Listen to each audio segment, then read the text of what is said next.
Welcome to Decrypters. Let's decode the market. Analysis start करते हैं अपना 29 नवंबर के लिए। और अच्छा, कल मैंने आपको एक बात बताई थी कि वॉर और टेम्प्रेरी पीस और ऑयल के बारे में मैंने आपको कुछ जिक्र किया था कल की वीडियो के शुरू में। ठीक है, तो उसको एक दफ़ा सुन लें, वो काफ़ी इंपॉर्टेंट चीज़ है ऑयल को और ग्लोबल पॉलिटिक्स को और इन चीज़ों को समझने के लिए। सही है, तो उसको एक दफ़ा सुन लें और जहन नशीन कर लें। और इसके अलावा ये है कि अगर आप देखें, एनालिसिस अपना ऑयल के साथ ही स्टार्ट करते हैं क्योंकि इंटरेस्टिंग इसके अंदर बन रहा है। तो अच्छा, इसका मैंने मार्कअप या सेटअप जो है फ्री व्हाट्सएप ग्रुप में शेयर किया था, तो वो आप जो है नीचे डिस्क्रिप्शन में लिंक उसका अवेलेबल है, वो आप ज्वाइन कर सकते हैं।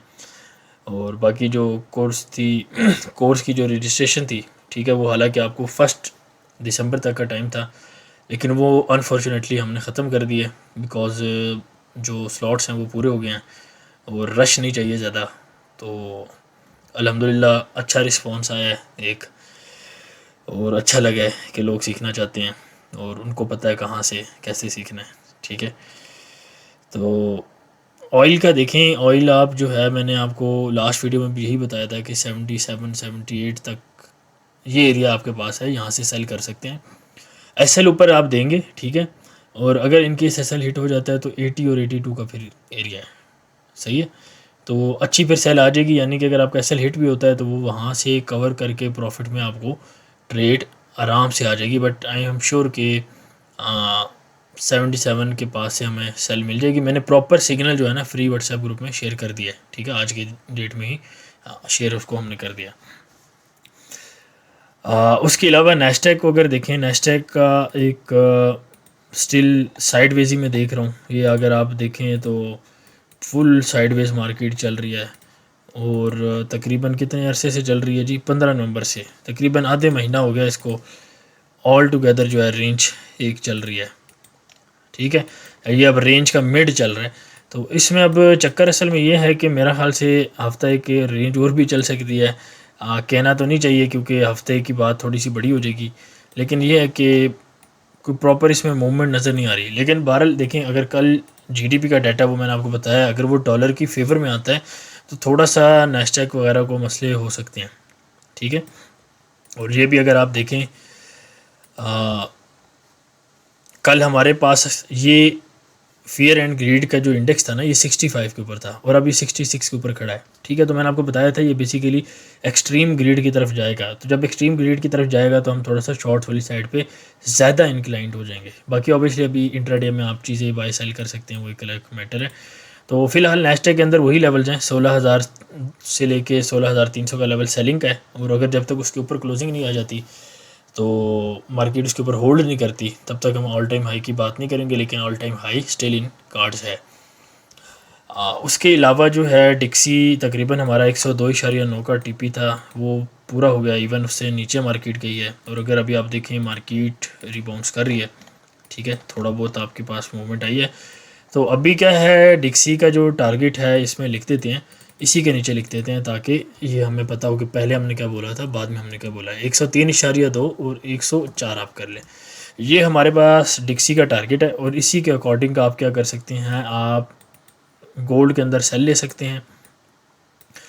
और अच्छा, गोल्ड जो है अब बेसिकली 28 से हमने भी सेल ली थी, हमारा सेल हिट हो गया और अनफॉर्चुनेटली। लेकिन ये है कि हम 1930 के एरिया से बाई में भी बैठे हैं। जो आपसे बात चल रही थी ना, मैंने आपको एक स्क्रीनशॉट भी दिया है फ्री व्हाट्सएप ग्रुप में, उसमें अवेलेबल है, जो मैंने आपको बताया है कि हमारी एंट्री कहाँ से चल रही है, तो वो आपके सामने होगी। ठीक है, प्रॉपर 2000 से नीचे कॉल हुई और ऊपर गई। देखिए, अब गोल्ड के अंदर यही है, रोज़ जब आप ट्रेड करेंगे तो ये थोड़े बहुत मसले मसाइल आएंगे।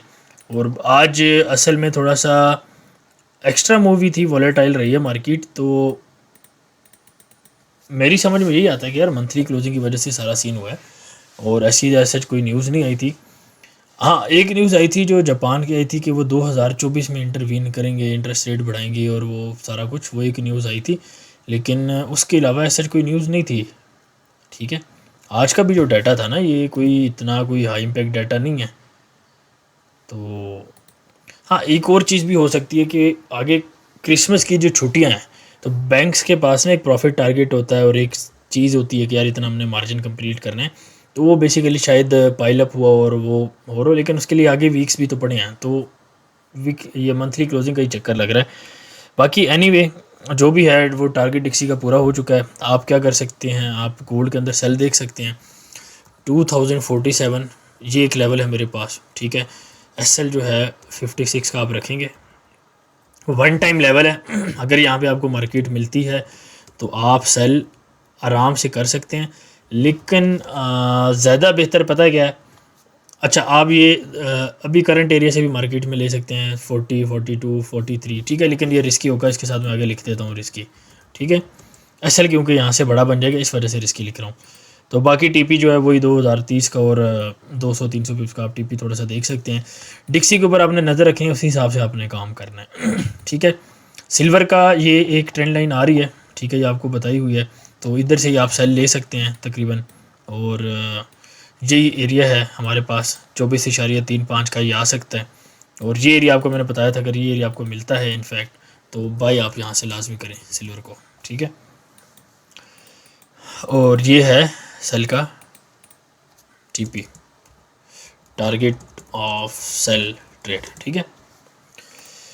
तो ऑयल का मैंने आपको बता दिया है, यूरो को भी आप सेल ही देखें, ठीक है। और हम सेल के अंदर, इसके अंदर ऑलरेडी बैठे हैं, जीबीपी के अंदर भी बैठे हैं। तो ये दोनों पेयर्स हम सेल के अंदर ही हैं। और अच्छा, बिटकॉइन जो है वो तकरीबन आपका मार्केट स्टिल आ सकती है नीचे, बट ये एरिया जो है ना काफ़ी दफ़ा टेस्ट हो चुका है, तो देखना पड़ेगा अब इसको, ठीक है। तो बिटकॉइन में फ़िलहाल अभी मेरे ख्याल से मैं ट्रेड नहीं करूँगा कि मैं कहूँ कि ट्रेड करूँ। एक आधी क्रिप्टो की हमने स्कैल्प दी थी फ्री ग्रुप में, तो उसमें अच्छा प्रॉफिट बना है, तकरीबन 30-40% उसमें हमने बनाए हैं। 10% अपना लगाया था पोर्टफोलियो का, और उस हिसाब से 30-40% बने हैं, तो एक अच्छा प्रॉफिट आया है। इथेरियम की आपको मैंने एक स्विंग दी हुई है और आपको मैंने बताया है कि इसकी एंट्री कहाँ से लेनी है, ठीक है। तो इसमें मैं दोबारा लिख देता हूँ, लुक फॉर सेल अबव 2100, ठीक है। ये एक आपके पास स्विंग ट्रेड बन सकती है अच्छी इथेरियम की। तो बाकी अच्छा, जीबीपी जेपीवाई के अंदर भी सेलिंग आ सकती है, इसका आपको ऑलरेडी बताया हुआ है, ठीक है। इसके अंदर भी हम सेलिंग के अंदर बैठे हुए हैं। और भी काफ़ी प्लेयर्स हैं करेंसी के अंदर जो हमने किया। आज हमने बेसिकली अच्छी खासी एक मूव पकड़ी हुई थी यूएसटी कैड के अंदर, तो वो हमने यहाँ पे क्लोज़ कर दिया इसका प्रॉफिट। और अभी हम देखेंगे कि इसके अंदर थोड़ा सा लॉन्ग में बैठें, तो इस पेयर को भी आप लॉन्ग कर सकते हैं, यूएसटी कैड को आप लॉन्ग कर सकते हैं। एक पेयर मैंने आपको दिया था आई थिंक यूएसटी एमएक्सन, तो ये लेवल नहीं है, अगर मिलता है तो इसे बाय कर लेना, ठीक है। लेकिन अगर ये TP2 पहले हिट हो जाता है तो फिर ये थोड़ी सी ट्रेड स्कैल्पिंग के लिए आप देखेंगे, ठीक है। स्कैल्पिंग के लिए आप देखेंगे, अगर ये एरिया अगर हिट हो जाता है ना, तो फिर आप स्कैल्पिंग के लिए ट्रेड देखेंगे। और यहाँ से आप सेल भी देख सकते हैं इस एरिया तक, ठीक है। लेकिन ये कंफर्म कर लेना मेरे से इनबॉक्स में। यूएसटी जेपीवाई की सेलिंग की कॉल चल रही है और अल्हम्दुलिल्लाह उसी लेवल से आ रही है, परफेक्ट उसी लेवल लगा हुआ है। और इसका मैंने आपको बताया हुआ है कि अच्छी खासी लंबी स्विंग ट्रेड है, तो इसको आप चलने दें। बाकी एसेट मार्केट में कुछ फंडामेंटल भी नहीं है। अच्छा, ओपेक की मीटिंग जो है वो डिले हुई है, और आपको मैंने ये कहा था, देखिए असल में स्टेटमेंट कल क्या आई थी कि हमास ने कहा कि 2-3 दिन के लिए सीज़ फायर और इंक्रीज़ करें, और यहाँ पे मीटिंग जो है डिले हो जाती है। तो मैंने आपको कहा है कि ये चीज़ें मिली हुई हैं, हर चीज़ जो है मिली भगत से चल रही है, तो इन चीज़ों को समझा करें, ट्राई किया करें। कल की वीडियो का शुरू का हिस्सा कम से कम लाजमी देखें। अच्छा, ये डाटा डिक्सी के लिए पॉजिटिव आया था, और अगर आप देखें प्रीवियस से भी जो फोरकास्टेड है उससे भी ऊपर है। और आप इसका कह लें कि ये रिवाइज भी हुआ था डाटा, ठीक है। तो मैंने आपको बताया हुआ है कि रिवाइज के बारे में आप कैसे डाटा को देखते हैं। जीडीपी का मैंने आपको कल की वीडियो में भी यही बताया कि जीडीपी जो है बेसिकली आ सकता है डॉलर के लिए पॉजिटिव, ठीक है। तो इसको थोड़ा सा देख लें। बाकी बेली की स्पीच भी है, और जीबीपी इस स्पीच के ऊपर थोड़ा सा बेरिश हो सकता है, बेली की स्पीच के ऊपर, ठीक है। तो अगर ये बुलिश होता है और ये बेरिश होता है तो परफेक्ट कॉम्बिनेशन बन रहा है हमारे पास यहाँ पर। अपार्ट फ्रॉम डैट यूरो को थोड़ा सा कवर करना पड़ेगा लाइव मार्केट के अंदर, न्यूजीलैंड डॉलर का भी। तो ऑस्ट्रेलियन सीपीआई भी हमारे पास बेरिश आएगा, ठीक है, ये भी हमारे पास बेरिश आएगा। बाकी न्यूजीलैंड और यूरो का जो इवेंट है इसको हम वीआईपी में कवर करेंगे, और बाकी देखेंगे फ्री में अगर दे दें। बाकी यूएसटी का इंपॉर्टेंट था वो मैंने आपको बता दिया। तो आज के लिए यही है, सेटअप्स वगैरह मैंने आपको बता दिए हैं गोल्ड के अंदर, बाकी आपको मैंने बता दिया है, स्टॉक मार्केट की ट्रैकिंग मैंने आपको बता दी है। तो होपफुली आपको वीडियो पसंद आएगी, और छोटी सी वीडियो बना रहा हूँ, और कोशिश करें कि लाइक करें, कमेंट करें और आगे शेयर करें, दोस्तों में शेयर करें, बाकी भी जो कम्युनिटी के ग्रुप्स हैं वहाँ पे शेयर करें। एक चीज़ मुझे समझ नहीं आती कि देखें जितनी भी कम्युनिटीज़ बाकी हैं आपकी यूएस में, यूके में, इंडिया में भी इवन, तो एक एक कम्युनिटी के अंदर 5-5, 10-10 यूट्यूबर्स हैं। तो आई डोंट थिंक सो कि यार पाकिस्तान में और ये क्यों ऐसा कल्चर बना हुआ है कि लेग पुलिंग करनी है और ये करना है वो करना है। तो ठीक है यार, अपना आप चूरन शूरन बेचें, और चूरन आप इसी तरह बेच सकते हैं ना कि अगले को कहें कि जी अगले का ये है, अगले का वो है, अपना तो नहीं बता सकते कि हमने क्या अचीवमेंट किया। ठीक है, तो हर तरीके से लॉस ही पड़ा हुआ है। तो एनीवेज मिलते हैं आपसे नेक्स्ट वीडियो में, तो टेक केयर, अल्लाह हाफिज़। Decryptors. Join us for more.